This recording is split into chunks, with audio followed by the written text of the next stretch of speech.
Holy shit, what an awful episode. That's about sums up my thoughts on the second to last episode of the season. But it's to be expected when from the very beginning they casted like crap this season. And then the producers decided to add awful twist after awful twist. And then the traitors all decided to go after each other, helping an awful, faithful team who have been terrible at this game. And 4 faithful might end up winning, and most of them have done nothing, if just voted bad the whole time. It was off to a bad start when the episode started with Tom getting voted out, one of the only people I actually enjoyed left on the show. Ugh, I can't tell you how disappointed I am in this season, although I knew coming in because I knew one of the twists was going to piss me off, as I said in my cast assessment. And it did. I really hope production looks at how this season just went off the rails completely into utter trash and does some fixing next season. But it has to start with casting, because that was one of the main problems. I can't even fathom this season without the traitors going after each other, because they provided the television. Look at all these faithful who have provided bad TV the whole time that are still left. That's what casting people like Ivar does. I think if the traitors didn't provide good TV, we would have been left with bad.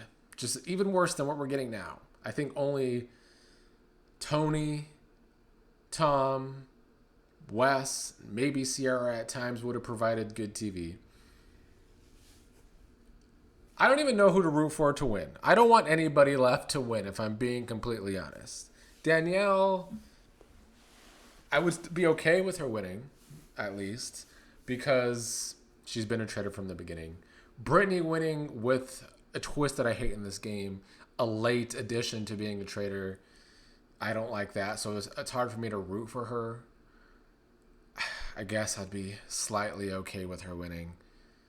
But none of the faithful winning, and they're going to win, impresses me whatsoever.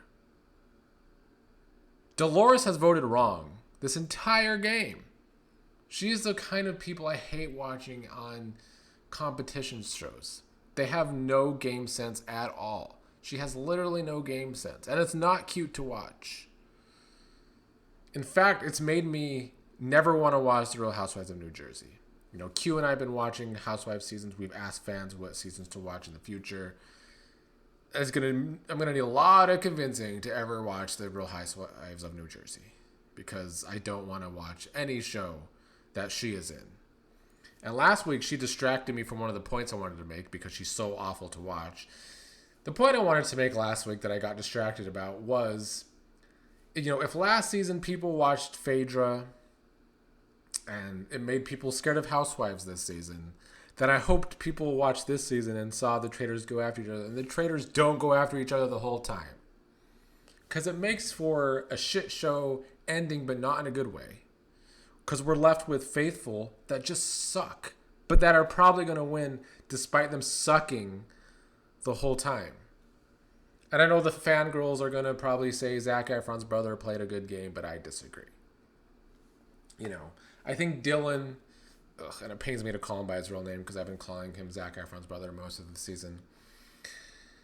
But Zac Efron's brother has, I guess, late in the game, once his head was out of Boss Rob's ass, at least gained a game sense. But I don't like watching him. He's no Tom to me. He's not meant for TV, and that's why I don't want casting like we had this season in the future. No nepotism casting for me, please. No, thank you. Then we got to deal with this Seer twist. And truly, as the title of my episode will be, all I see are bad twists after bad twists and bad casting. Bad players. I'm sick of it. If production would have spent more time on either casting or just letting them play, instead of providing us with bad twists, maybe they could, you know, they need the Seer twist. The producers of this show need the Seer twist so they can ask fans or just people smarter than them, apparently, hey, what would make better TV besides our terrible twist ideas or twists that didn't work on other countries' shows like this twist? Why would they bring in a twist that another country didn't like and use it here? At least have an original idea. And if you're not going to have an original idea, don't bring in a twist that sucks.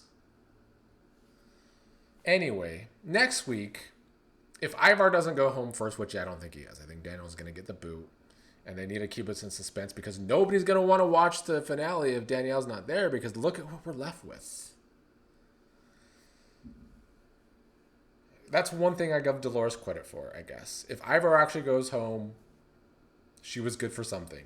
And she got out a faithful that doesn't deserve to win. Even though it's bad faithful play from her. So yeah, next week, if Danielle goes home at the beginning of the episode, I'll be fast forwarding till the end and seeing who wins, which faithful probably win that are undeserving. And I'll just be really getting on here to comment on the reunion, where I'll probably have to defend Danielle because so many people last week giving Danielle all this shit for what? Because she said, what's her name? Fucking Carolyn was Forrest Gumping it. People got so offended by that when she wasn't even calling Carolyn slow. She was saying Carolyn was acting slow.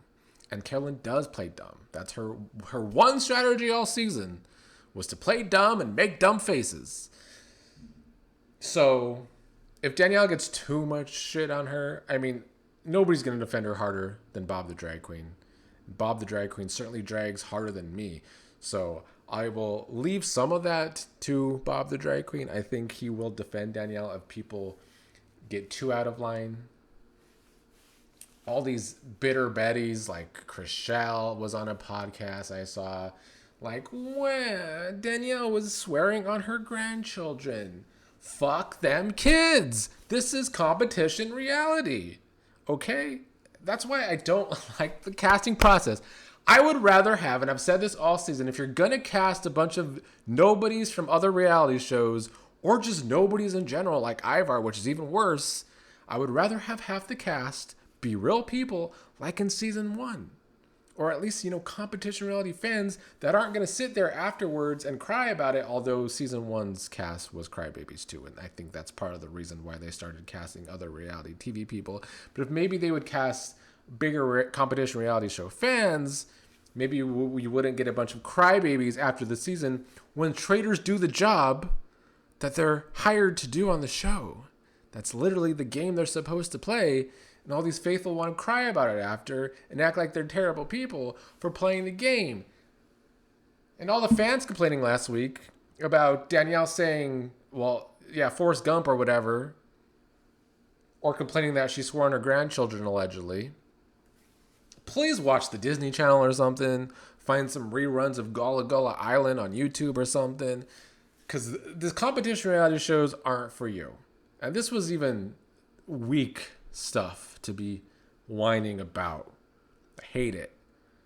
So next week, if Danielle's getting too much flack at the reunion, hopefully she won't. But if she does, we're going to get Big Brother Nick on this podcast next week when I'm talking about the traitors. I will have no problem dragging every single one of these faithful for more than just sucking at the game. I will get personal, if I haven't already, with some of these people like Zac Efron's brother. Because I'm sick of people coming on competition reality whining about when people are playing the game. Like, if people are attacking you personally and they get off the show and you want to, be upset about that, fine. There's plenty of losers on Big Brother that say terrible things and do terrible things, and they deserve to be dragged for that.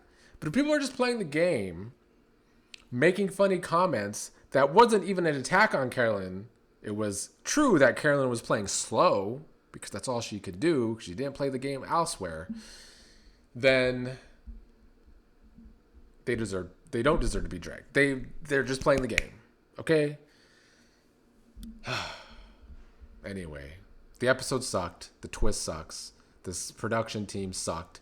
I don't know why every competition reality show's production always wants to jump the shark a couple seasons in. Let them play the damn game. Also, the twist where if it's late in the game, you got to add another traitor because the traitor did so terrible. I hate it. That needs to stop. I don't care how many episode counts you have on Peacock. That's the game. Peacock's going to have to suck it up. If all the traitors are eliminated, like you could have the traitors try and get some on their side early in the game. That's fine by me. I think that's cool. That's cool. But late in the game, you have to add another traitor because the traitors played so poorly. It's a shit twist. It's a shit game dynamic. And you should just end the game when all the traitors are out. That's how Mafia works if this is based on Mafia.